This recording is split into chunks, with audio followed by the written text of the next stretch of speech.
통하여서 혜성같이 등장하게 되고 이어지는 모든 오페라 무대에서 모든 주역을 따내게 됩니다. 많은 사람들에게 인기를 한 몸에 받으면서 수많은 사람들에게 사랑을 받고 그렇게 살았던 인물입니다. 우리나라 지금 우리 요즘 그 시대로 말하자면 조수미 정도 되는 그렇게 어쩌면 그보다도 훨씬 더 큰 영광과 인기를 얻고 누리던 그런 분입니다. 그런데 이분이 한창 인기가 절정이던 때에 나이 29살의 나이에 오페라 무대를 떠납니다. 내가 이 무대에서 영광받고 인기를 얻던 삶을 더 이상 감당할 수 없습니다 하고는 그 무대를 떠나서 홀연히 사라져 버리게 되지요. 많은 사람들이 이분이 어디로 갔나 하고 궁금히 여기게 되었습니다. 얼마 지나지 않아서 이분의 친구가 린드를 찾아가게 됩니다. 찾아갔을 때에 해가 막 지고 있는 그 석양의 노을빛이 물들어 있는 때에 시골에 한 작은 집에 이 여인이 있었는데 그 여인을 찾아가는데 해가 지는 거예요. 해가 뉘엿뉘엿 넘어가는데 이 여인의 무릎 위에는 성경 말씀이 놓여져 있습니다. 하루 종일 하나님의 말씀을 읽고 묵상하고 은혜를 나누고 또 저녁에 지는 해를 바라보고 있는 겁니다. 다가가서 이 친구가 물었습니다. 아니 그렇게 모든 사람들의 인기와 영광을 한 몸에 받고 사랑받고 있는 그때에 노래하는 사람에게 있어서 무대를 떠나는 것이 얼마나 어려운데 왜 그 시기에 활동을 접고 이렇게 잠적했느냐 이렇게 질문을 하게 됩니다. 다시 노래하고 싶지 않아? 다시 무대에 오르고 싶지 않아? 그렇게 질문을 하게 되는 것이죠. 그때에 린드가 살며시 미소를 지으면서 대답을 하더라는 겁니다. 저기 지는 노을을 봐 얼마나 아름답니? 볼 때마다 나는 감탄을 멈출 수가 없어. 내 무릎에 있는 성경을 볼 때마다도 그래. 나는 말씀을 볼 때마다 그 기쁨을 주체할 수가 없고 하나님이 창조하신 창조의 섭리를 볼 때마다 그 기쁨을 주체할 수가 없어. 이 기쁨이 날마다 더하여지는 기쁨이야 하고 대답을 하더라는 것입니다. 얼마 지나지 않아서 이 린드가 다시 활동을 하게 됩니다. 그런데 오페라 무대에 서는 것이 아니에요. 약 93번 정도 무대에 오르게 되는데 그 무대는 모두 다 자선 무대였습니다.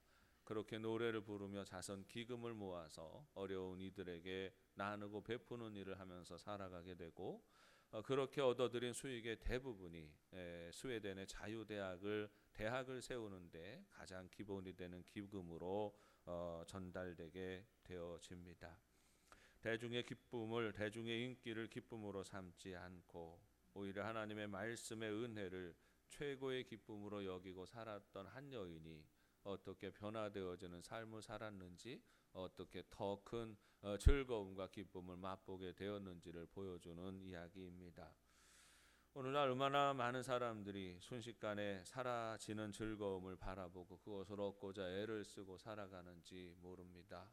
돈을 바라보고 살아가고 명예를 바라보고 살아갑니다. 인기를 얻기 위해서 최선을 다해서 살아가고 권세와 권력이 마치 천년 만년 갈 것처럼 여기고 그것에 집착하면서 살아갑니다. 그러나 성경이 증거하는 것이 있습니다. 우리 인간이 만들고 이루어내는 모든 즐거움은 순식간에 사라지는 안개와 같다는 것입니다. 그러나 참된 행복은 사라지지 않는 기쁨이 있지요. 하나님이 주시는 참된 행복은 변하지 않고 사라지지 않는 기쁨인데 사람이 일구고 만들어가는 기쁨은 순식간에 사라지고 없어지는 즐거움이라는 것입니다. 사라지는 것은 사라지는 기쁨을 줍니다. 그러나 영원히 변하지 않는 것은 영원한 즐거움을 우리에게 제공해 주는 것이지요. 영원히 변하지 않는 것이 무엇입니까? 이사야 40장 8절 말씀이지요. 올해 우리가 주제 말씀으로 붙들고 있는 말씀입니다. 풀은 마르고 꽃은 시드나 우리 하나님의 말씀은 영원히 서리라 했습니다. 우리 사람의 영광과 자랑은 풀과 같고 꽃과 같다 했어요. 인간이 만들어내는 것은 풀과 같고 꽃과 같아서 시들고 져버리고 사라지는 것이지만 여호와의 말씀은 영원히 서 있다 했습니다. 변하지 않는 것은 하나님의 말씀이고 그 말씀이 우리에게 주는 기쁨과 은혜가 우리 인생의 참된 즐거움이요 기쁨이라는 것입니다. 사람이 누리는 순간의 기쁨은 세상에서 얼마든지 찾을 수 있습니다. 사람이 누리는 영원한 기쁨은 오직 하나님의 말씀에서만 찾을 수 있는 것입니다. 기독교의 모든 능력은 하나님의 말씀으로부터 옵니다. 교회의 힘은 진리의 힘입니다. 성도가 성경의 진리를 믿고 따라갈 때에 교회가 힘을 얻고 성도는 능력 있는 삶을 살아가게 되는 것입니다. 그러나 성도가 말씀을 떠나서 살아가고 하나님을 등지고 살아가면 은혜가 사라지게 됩니다. 세상의 것 아무리 가지고 있다 할지라도 많이 누린다 할지라도 결국은 공허하고 허망한 인생이 되는 것입니다. 복음의 힘은 진리의 힘입니다. 말씀의 능력입니다. 하나님의 말씀을 믿는 자에게 하나님의 능력이 나타납니다. 우리 영도의 가족들이 올 한 해 하나님의 말씀에 더욱 깊이 사로잡히는 삶이 되시기를 바랍니다. 말씀의 능력을 힘입어서 인생의 참된 기쁨과 즐거움을 맛보고 누리고 승리하는 삶이 되시기를 바랍니다. 우리가 말씀을 알고 그 말씀을 좇아 살아가면 무슨 일이 일어날까요? 하나님의 말씀은 먼저 우리를 회복하십니다. 그런데 여러분, 회복이 무엇입니까? 우리가 회복되어지기를 원하고 그것을 위해서 늘 기도하는데 여러분, 회복이 무엇입니까? 오늘 본문이 담겨있는 시편 147편 2절 3절 말씀에 여호와께서 예루살렘을 세우시며 이스라엘의 흩어진 자들을 모으시며 상심한 자들을 고치시며 그들의 상처를 싸매시는도다 했습니다. 하나님이 상처를 싸매셔서 흩어진 자들을 다시 모으시고 상심한 자들을 다시 모으셔서 제자리로 돌려주시는 것이, 이것이 하나님의 회복입니다. 흩어진 자라는 이 단어는 히브리어로 다하라고 하는데 이 단어의 어원은 밀다, 던지다라는 말에서 왔습니다. 밀다, 던지다, 던져지고 밀려난 사람이다라는 의미가 되겠습니다. 강제로 밀려나고 강제로 추방된 자들이다라는 의미를 가지고 있는 것입니다. 이스라엘 백성들을 지칭하여 말하는 것이지요. 이스라엘 백성들은 밀려난 자가 되었습니다. 강제로 추방된 자가 되어 있습니다. 어떻게 그렇습니까? 북왕국 이스라엘이 아수르에 의하여서 멸망당하고 그들은 고향 땅에서 살 수가 없었습니다. 붙잡혀서 중동의 다른 지역으로 흩어지게 됩니다. 남왕국 유다도 바벨론 군대에 의하여서 멸망당하게 되지요. 이스라엘 백성들, 유다 백성들이 다 사로잡혀 가게 됩니다. 고향에서 살지 못합니다. 약속의 땅에서 살지 못하고 저 먼 타향에 가서 살아가게 됩니다. 나라를 잃어버리고 살아가는 사람들, 떠돌아다니면서 살아가는 사람들, 이들에게는 소망이 없습니다. 기대도 자존감도 다 사라지는 것이죠. 오늘날도 그런 사람들이 있습니다. 난민이라고 불리우는 사람입니다. 자기 나라에서 살지 못하고 떠나서 살아갑니다. 어디 가든지 천덕꾸러기들입니다.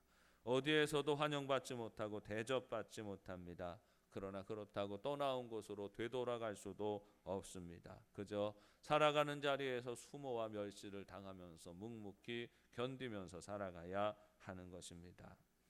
이스라엘 백성들이 사로잡힌 자가 되어서 바벨론에서 살아갑니다. 고향을 잃고 나라가 없어져 버린 상태에서 타향살이를 시작하는 것입니다. 이때 포로로 사로잡혀 갔던 이스라엘 백성들은 너무나 큰 충격에 사로잡혔습니다. 어떻게 이 나라가 멸망할 수 있을까 하는 것입니다. 특별히 그들이 충격을 받은 것은 예루살렘 성전이 무너지는 것을 목도한 것이지요. 바벨론 군대에 의하여서 예루살렘 성벽이 무너지고 공격하던 바벨론 군대는 솔로몬의 성전도 허물어 버렸습니다. 돌 위에 돌 하나 남지 않게 허물어 버려서 성전이 폐허가 된 것이지요. 이게 이스라엘 백성들에게는 충격이었습니다. 어떻게 성전이 무너질 수가 있는가? 우리가 섬기는 살아계신 하나님, 그 하나님이 살아계신데 하나님의 군대가 있는데 어떻게 바벨론 군대에 의하여서 이 성전이 무너질 수가 있다는 말인가? 여호와의 군대가 바벨론의 군대보다 약하다는 말인가? 의문이 생깁니다. 질문이 일어납니다. 그리고 이것 때문에 이 이스라엘 백성들이 정체성의 그 혼란을 겪게 되는 것입니다. 이 질문에 대해서 선지자들이 대답하기 시작합니다. 하나님의 능력이 모자라서 성이 무너지고 성전이 무너진 것이 아니라 그것은 너희들의 죄 때문이다. 너희들이 하나님을 등지고 하나님 앞에 패역한 백성이 되었기 때문에 하나님께서 성벽과 성전까지도 허물어뜨리신 것이다 대답하게 됩니다. 선지자들은 이 기간을 새로운 계약 공동체를 준비하는 그 시련의 기간이라고 믿었습니다. 이 시기를 겪으면서 이스라엘의 신앙은 변화하기 시작하지요. 제사하던 제사 중심의 신앙에서 말씀 중심의 신앙으로 변화하게 되는 것입니다. 성전의 제물을 바치는 것보다 믿음을 가지고 율법을 지키는 일이 더 여호와를 즐겁게 하는 길이다라고 예레미야도 말하고 에스겔도 말합니다. 증거하는 것이지요. 바벨론 땅에서 그들은 다시 말씀을 보기 시작합니다. 그래서 학자들은 이 바벨론 포로기를 유대기의 태동기다 이렇게 말하는 것입니다. 그 이전 시대부터 유대교라고 말하지 않고 바벨론 시기를 겪으면서 유대교가 생겨난다. 그리고 이 바벨론 포로에서 돌아온 사람들을 일컬을 때 드디어 유대인이라고 지칭하기 시작하는 것입니다. 유대인들은 유대교를 믿는 사람이에요. 유대교의 핵심은 하나님의 말씀입니다. 하나님의 말씀을 소중히 여기고 그 말씀으로 되돌아가자, 철저하게 말씀을 지키자 하는 것입니다. 말씀을 연구합니다. 선지자들의 예언을 받아들이면서 민족의 정체성을 새롭게 하는 것입니다. 다니엘 같은 사람들, 에스라와 느헤미야 같은 사람들, 모르드게와 같은 사람들이 일어나서 고향을 잃어버린 이스라엘 백성들의 마음을 보듬습니다.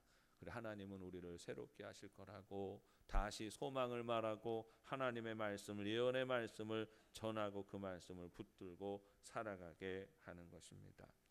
말씀을 다시 배우면서 회개하고 그 말씀대로 순종하며 철저히 말씀을 지키는 삶을 살아갈 때에 하나님은 다시 저들에게 소망의 말씀을 주십니다.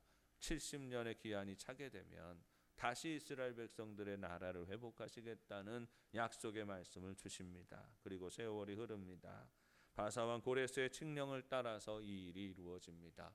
수룹바벨을 통하여서 1차 귀환이 수만 명이 이루어지게 되고 이어서 2차, 3차 귀환 운동이 일어나게 됩니다. 시온을 회복하자는 운동이 일어나게 됩니다. 돌아온 이스라엘 백성들은 이전보다 철저하게 하나님의 말씀을 신뢰하고 의지하게 됩니다.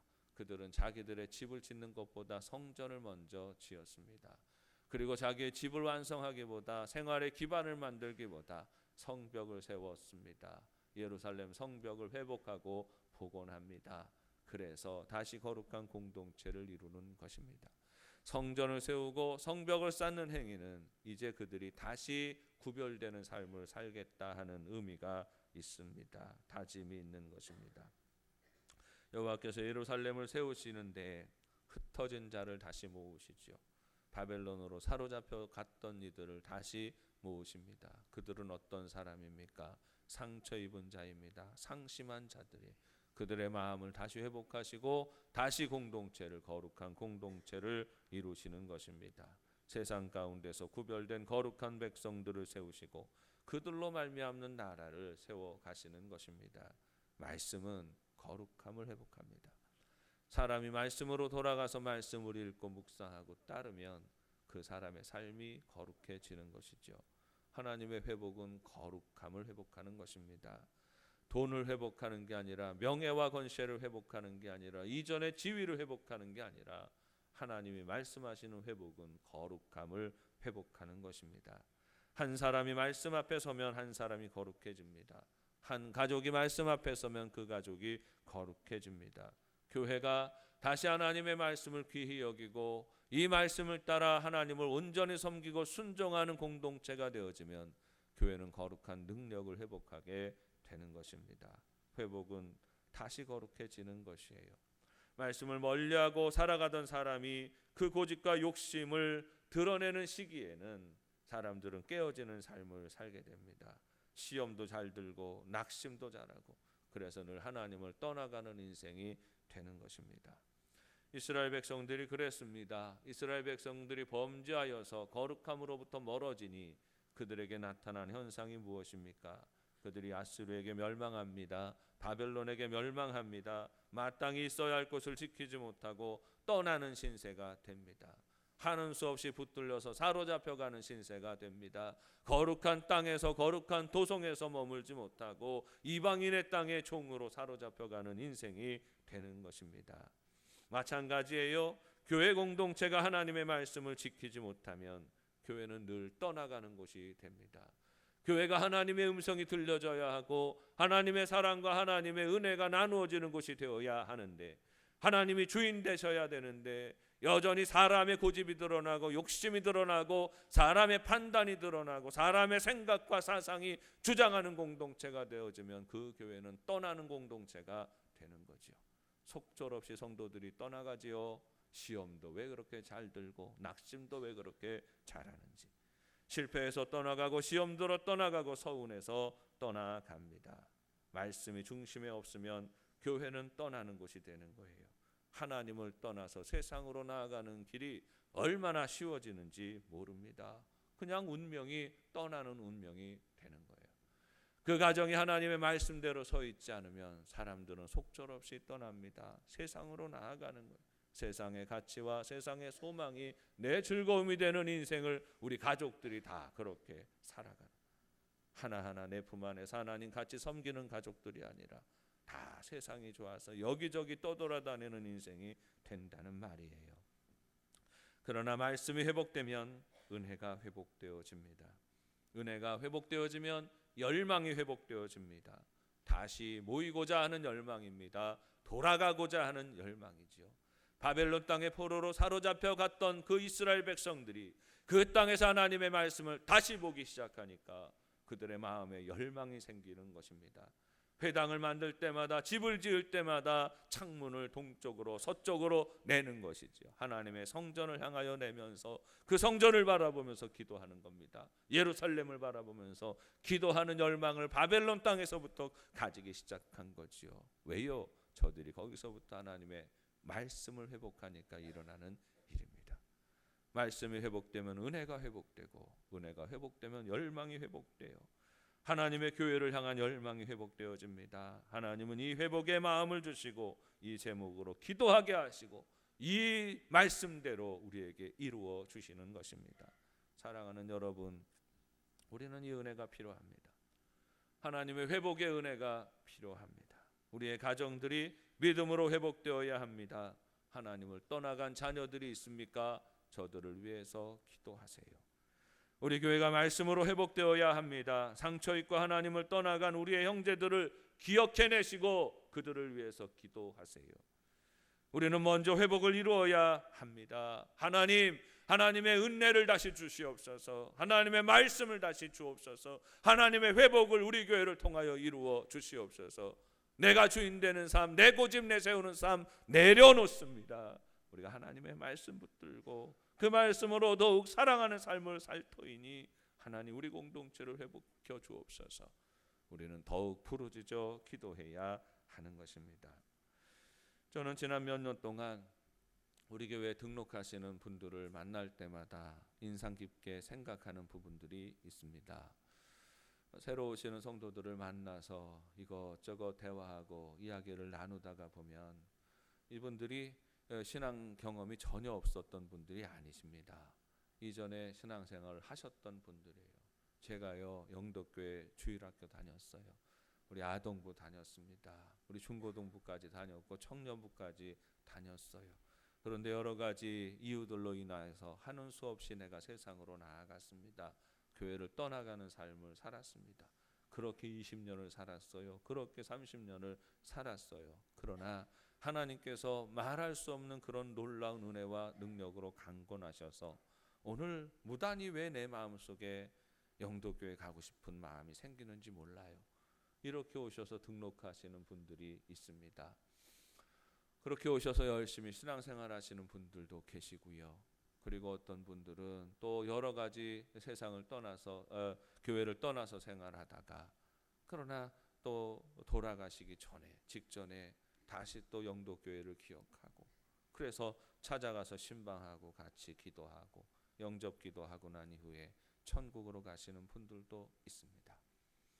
저는 이런 일들을 한 번씩 두 번씩 겪으면서 제 마음에 얼마나 기쁨이 있고 감사한지 모릅니다. 이것이 의미하는 바가 무엇입니까? 교회가 회복되고 있다는 증거이기 때문입니다.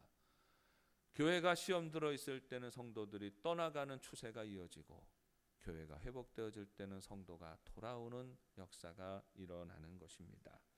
말씀과 은혜가 우리를 회복하시고 이 회복의 선한 역사를 더욱더 강하게 일으키십니다. 이 역사가 강력하게 일어나도록 우리는 더욱 말씀을 의지하여 기도해야 하겠습니다. 오래전에 우리 영도 가족이었던 수많은 분들의 이름을 외면하지 마시고 그 이름을 기억해 내시기 바랍니다. 10년 전에 함께 믿음 생활했어요. 10년 전에 함께 찬양대 했었는데 지금 내 곁에 보이지 않아요. 나하고 함께 교회학교 나왔고 나하고 함께 청소년부 열심히, 청년부 열심히 신앙생활했는데 지금은 어디로 갔는지 보이지 않고 어느 교회도 출석하지 않아요. 교회가 아픔의 역사를 겪으면서 교회를 떠나가고 이 교회도 저 교회도 다니지 않고 영적으로 상처있고 낙심하고 떠나가 있는 이들, 여러분 반드시 그분들의 이름을 기억하시기 바랍니다. 이제 전도작정서를 작성할 때가 올 거예요. 그러면 여러분 그분들의 이름을 기억하시고 이름들을 적어내세요. 이제 다시 우리가 이 회복을 위하여서 기도해야 하겠습니다. 돌아와야 할 때가 되었습니다. 흩어졌던 자들이 돌아와야 할 때가 되었습니다. 그분들이 돌아왔을 때에 다시금 그 고향의 마음을 느끼고 함께 기뻐하며 함께 찬양할 수 있도록 여러분 우리는 말씀과 은혜로 준비되어져야 합니다. 더욱 말씀을 사모하는 영도 가족들 되시기를 바랍니다. 더욱 은혜를 사모하는 영도 가족들 되시기를 바랍니다. 하나님의 말씀으로 말미암아 이 회복의 역사가 강력하게 일어나는 복된 한 해가 되기를 축복합니다. 그런데 바벨론 이후로 선지자들이 외치는 비전은 단지 이스라엘 백성들의 회복만이 아닙니다. 다시 예루살렘이 서고 거룩한 나라가 회복되어지는데 이 나라는 만민의 중심이 되는 것입니다. 이사야서는 세 부분으로 나누어집니다. 여기에는 사상적인 흐름이 있습니다. 이사야 1장부터 39장까지를 제1 이사야서라고 말합니다. 이스라엘의 범죄, 바벨론과 또 주변 모든 나라들의 범죄를 지적하고 하나님의 심판을 선언합니다. 이사야 40장부터 55장까지를 제2 이사야서라고 하는데 바벨론 포로기에 다시 회복을 선포하시는 하나님의 음성이 들려집니다. 다시 돌아오게 하고 찢어놓았으나 다시 회복하게 하시는 하나님의 사랑을 선포하는 것입니다. 그리고 56장서부터 66장까지를 제3 이사야서라고 하는데 여기에서 이어지는 하나님의 은혜, 하나님의 약속은 뭐냐 하면 하나님의 약속과 하나님의 회복이 단지 이스라엘의 회복을 넘어서는 것입니다. 만민의 구원의 중심지로서 저들을 회복하시고 세우신다는, 저들을 통하여 하나님이 메시아를 보내주시고 메시아를 통하여 온 세계 열방으로 하나님의 구원의 소식이 전해지게 하시는 이 계획을 선포하시는 것입니다. 단순한 회복에서 열방을 구원하는 거룩한 부흥으로 나아가고 있는 것입니다. 12절 말씀에 예루살렘아 여호와를 찬송할지어다, 시온아 내 하나님을 찬양할지어다 했습니다. 예루살렘이 하나님을 찬양하는 데서 멈추지 아니하고 시온이 하나님을 찬양하는 것으로 이어집니다. 여기서 말하는 이 시온은 예루살렘 성전이 있는 그 언덕을 시온산이라고 말했어요. 그래서 시온을 처음에 말할 때는 이 예루살렘을 국한해서 말하는 것이었습니다마는, 그러나 후기에 예언자들이 말하는 시온은 뭐냐 하면 이제 구원받는 하나님의 사람들을 다 지칭하는 것입니다. 하나님의 복음이 흘러가게 되죠. 하나님의 말씀이 흘러가고 이 말씀에 순종하는 사람이 국경을 넘고 인종을 넘어서 모든 이방인들에게까지 넘어가게 될 것인데, 그들이 하나님을 믿고 하나님께로 돌아오는 거룩한 공동체를 이루게 되는데 이걸 시온의 백성, 시온의 공동체라고 말하는 거죠. 예루살렘아 하나님을 찬양할지어다, 이스라엘 백성들아 하나님을 찬양할지어다, 시온아 하나님을 찬양할지어다, 온 세계 열방들아 하나님을 찬양할지어다. 여러분, 하나님의 역사가 이렇게 이어지는 거죠. 이스라엘 백성들의 한계를 넘어서 모든 민족에게 구원의 역사가 선포되어지는 것입니다. 하나님의 은혜는 머물러 있지 않아요. 하나님의 말씀도 살아있는 실체이기 때문에 멈추지 않습니다.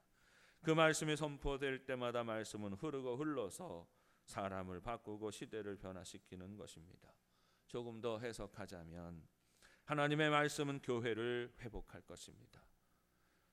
하나님의 거룩한 백성들이 다시 하나님의 말씀을 믿고 고백하며 하나님 예배하는 공동체가 될 때에 하나님은 그 공동체를 회복하실 거예요. 떠나간 자들이 돌아오는 공동체가 되게 하시고 더욱더 간절한 마음으로 온전한 마음으로 예배하는 공동체를 이루실 것입니다. 하나님의 치료와 하나님의 회복의 역사를 이루실 거예요. 우리의 가정들이 회복되어질 것이고 우리의 자녀들이 회복되어질 것입니다.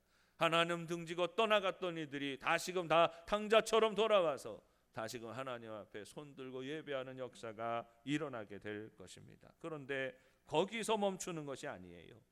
회복된 교회가 다시 거룩한 영향력을 가지게 되면 더 많은 사람들이 함께 구원받는 거룩한 부흥의 역사를 시작하게 된다는 말입니다.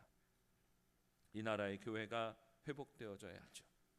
우리 영덕교회를 회복하시고 풍성하게 하시는 하나님이 이 나라의 교회들을 회복하실 것입니다. 이 땅의 모든 교회들을 회복하실 것입니다. 그리 되어야 합니다. 그런데 왜 교회들이 회복되어져야 합니까? 하나님은 이 땅의 교회들을 통하여 이 나라를 회복하시기 원하기 때문이에요. 이 나라 이 민족을 다시금 하나님의 큰 축복을 받는 민족으로 회복하시기 원하시기 때문입니다. 이 나라가 바로 서려면 교회가 바로 서야 합니다. 찢어지고 나누어지고 분열하고 갈등하는 이 민족이 다시금 하나로 뭉칠 수 있는 힘은 예수님의 사랑과 용서의 메시지를 들어야 하는 것이죠. 그 메시지가 어떻게 선포되어집니까? 회복된 하나님의 교회들을 통하여서 이 땅에 진정한 예수님의 사랑이 흘러가야 한다는 말입니다. 15절 말씀에 그의 명령을 땅에 보내시니 그의 말씀이 속히 달리는도다 했습니다. 공동번역으로 이 부분을 읽어보면 그 말씀 순식간에 퍼져나간다 했습니다. 우리말 성경으로 보면 그 말씀이 빨리 퍼져나간다 했습니다. 그 땅을 하나님의 말씀이 달린다 했어요. 회복된 공동체를 통하여 하나님의 말씀이 흘러가는데 그 말씀이 빨리 달려서 그 땅의 모든 백성들의 심령을 사로잡으신다는 것입니다. 사랑하는 여러분, 말씀이 바로 서면 교회가 회복됩니다. 하나님의 은혜가 충만해집니다. 그리고 교회가 말씀으로 충만하면 하나님의 말씀이 온 나라를 누비며 달리는 것입니다. 온 나라가 하나님의 복을 누리게 되는 것이지요. 무엇이 부흥입니까? 하나님의 말씀이 달리는 것이 부흥입니다. 하나님의 말씀이 우리 안에 차고 넘쳐야 합니다. 그 말씀의 은혜가 우리 안에 사무쳐야 합니다. 그러면 생명의 말씀이 한반도에 순식간에 퍼져 나갈 것입니다. 우리는 이 사실을 믿어야 하는 것이에요. 올 한 해 우리 영도 가족들이 더욱 말씀이 충만하여서 이 땅을 향한 은혜의 역량을 잘 준비하는 삶이 되시기를 바랍니다. 우리는 더욱 말씀에 사로잡혀야 합니다. 더욱 하나님의 은혜에 사로잡혀야 합니다. 그리고 우리 가정을 위한 중보자, 교회를 위한 중보자, 이 나라 이 민족을 위한 중보자로 서야 합니다. 하나님의 말씀이 우리 안에 차고 넘쳐야 해요. 차고 넘쳐서 흘러가야 합니다. 그래야 이 땅이 새롭게 되고 이 시대가 새롭게 될 것이기 때문입니다. 이 역사에 이 하나님의 역사를 믿음의 눈으로 바라보며 우리 하나님의 충만한 은혜와 축복의 통로가 되는 복 있는 삶이 되시기를 주님의 이름으로 축원합니다. 하나님 아버지 은혜를 감사합니다. 주의 말씀으로 우리를 새롭게 하시고 회복하시니